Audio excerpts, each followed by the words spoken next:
হ্যাঁ, আর ওটাতে কিন্তু একটা মানে একটা অনেক সুন্দর একটা ঘ্রাণ আসে, ঠিক আছে। আর তালপিঠা খেতে কিন্তু খুব স্বাদ লাগে, ঠিক আছে। তো তালপিঠা হচ্ছে গিয়ে মানে একটা অনেক একটা মজাদার খাবার। হ্যাঁ, কই হাই।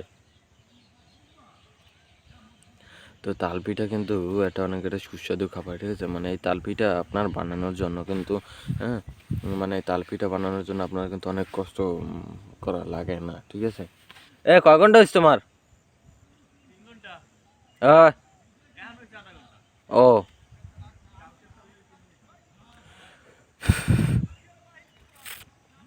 তো আপনার মানে একটা কলা গাছ থেকে কিন্তু মানে বিভিন্ন ধরনেরই উপকারিতা হয়। তো আমি যদি মানে একটা কলা গাছ দিয়ে কিন্তু প্রচুর পরিমাণে উপকার পাওয়া যায়। তো আমি যেটা বলি তো সেটা হচ্ছে কি আপনার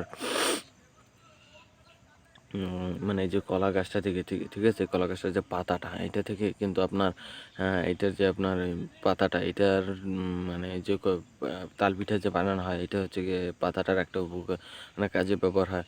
আর একটা হচ্ছে গিয়ে আপনার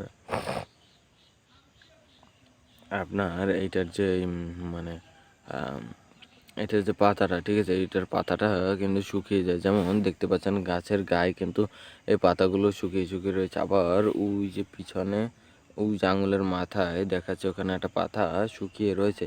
তো ওরকমের কিন্তু পাতাগুলো এই পাতাগুলো কিন্তু ধীরে ধীরে শুকিয়ে শুকিয়ে যায়।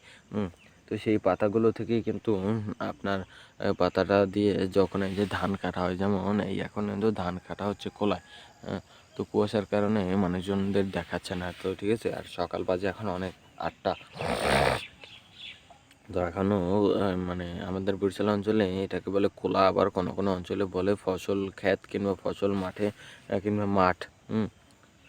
তো এই মাঠে কাজ করতে গিয়ে তারপর তারা যখন যায় ধান কাটার সময় তখন এই কলা গাছ থেকে ফেতরা মানে এইগুলো যখন শুকিয়ে যায়, ঠিক আছে, মানে কলা গাছের যে পাতাটা যখন শুকিয়ে যায় তখন এটাকে ফেতরা বলা হয়।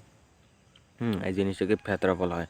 তো ওই ফ্যাতরাটা যখন কেটে নেওয়া হয়, কেটে নেওয়ার পর মানে টান দিয়ে ছিঁড়ে নেয়, ঠিক আছে। ছিঁড়ে নেওয়ার পর কিন্তু এটা একটা খুব শক্তপোক্ত কিন্তু একটা দড়ির কাজ করে। তো এখন এই গাছটায় আপনার ফ্যাতরাটা নেই, ঠিক আছে। মানে এই গাছটায় কিন্তু এখন ফ্যাতরা নেই বিধায় আমি টান দিয়ে ছিঁড়ে দেখাতে পারছি না আমি, ঠিক আছে। তো মানে এই গাছটা যদি ফ্যাতরা যদি থাকতো তাহলে আমি আপনাদেরকে টান দিয়ে ছিঁড়ে এমনকি বানিয়েও দেখাতে পারতাম। হুম তো এই ফেতারগুলো নিয়ে তারপর ধান কাটার পর ওই ফেতাটার উপরে রেখে ঠিক রশিতে যেরকমের রাখে, তো রশি দিয়ে বাঁধে না এর কারণে, কারণ রশি দিয়ে বাঁধার পর রশিটা স্লিপ কেটে পড়ে যায়, এমনকি বারবার খুলে হাতে করে রশিটা নিয়ে আসতে হয়, ঠিক আছে। তো এই ফেতারগুলো